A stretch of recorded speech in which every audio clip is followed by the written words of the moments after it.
Bien-aimés dans le Seigneur, nous voyons, bonjour une fois de plus, nous voyons dans Matthieu au chapitre 3, le premier verset, c'est Jean-Baptiste qui fait appel au changement radical. La conversion car le royaume des cieux est proche.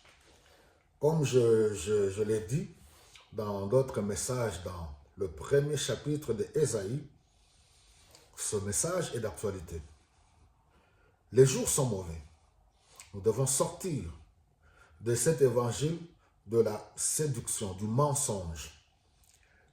L'évangile authentique, la conversion, la repentance des péchés pour le salut de toute l'humanité. Nous devons revenir à ce message-là. Nous ne devons pas caresser les gens dans le sens du poil et continuer à leur donner des fausses promesses. Les jours sont tellement mauvais. Nous devons réapprendre à bien vivre dans nos communautés, dans nos congrégations locales, dans nos églises locales. Et nous devons revenir au message de l'amour. Dieu est amour. Et quand on voit, nous les hommes de Dieu, on a développé toutes sortes de principes qui n'ont rien à voir avec l'amour pour créer la zizanie au milieu du peuple de Dieu.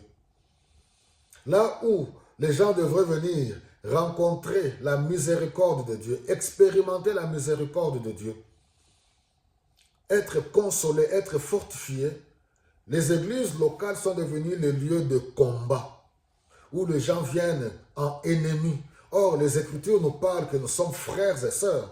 Alors, moi, je pense que le problème, ce n'est pas l'évangile, le problème, c'est nous, parce que nous n'avons pas compris réellement qui est Dieu. Dieu est amour. Celui qui aime, il donne. Alors, on a continué, on n'est pas réellement converti comme il se doit. Nous avons gardé nos vieilles habitudes.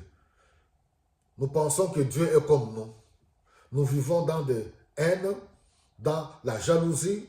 Nous vivons dans l'esprit de compétition.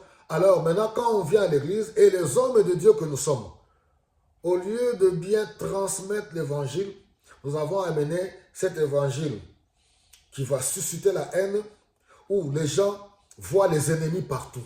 L'ennemi commun de nos âmes, c'est le diable.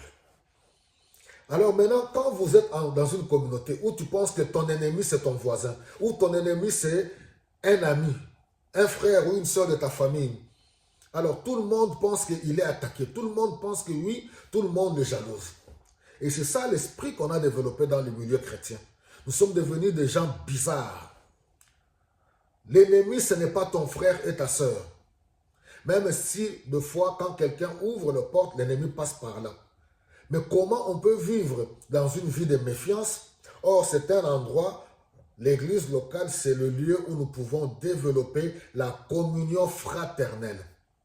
Nous devons réapprendre à vivre dans nos communautés. Ce sont nos mauvaises habitudes que nous devons abandonner. Ton frère, ta soeur n'est pas ton ennemi. Et après, on lit les démons, on chasse et on vient avec des messages à la fin de l'année. Tu vas voir cette année, tous tes ennemis viendront à tes pieds et les gens crient Amen. Je suis désolé, c'est de la séduction et du mensonge. On ne peut pas ainsi entretenir les membres du corps du Christ. Pour chaque fois dire aux gens, cette année qui va commencer, tu vas voir tous ceux qui t'ont combattu, et les gens aiment ça, amen, et tout le monde met sur leur statut tes ennemis. Alors dites-moi maintenant, qui sont ces ennemis-là? Tu as eu une dispute avec un ami, un frère ou une soeur, il devient ton ennemi. Alors tu veux que tu penses que cette personne-là, Dieu fera de sorte, Dieu va la punir pour toi, parce que toi, tu es un ange. Non, mais bien aimé, nous devons revenir au vrai message de Dieu.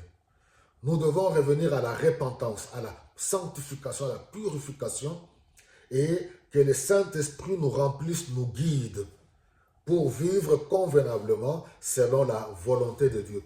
Oui, cette année-ci, j'aimerais bien insister sur, nous devons abandonner le mal et apprendre à faire le bien, comme on le voit dans Ésaïe au chapitre 1er.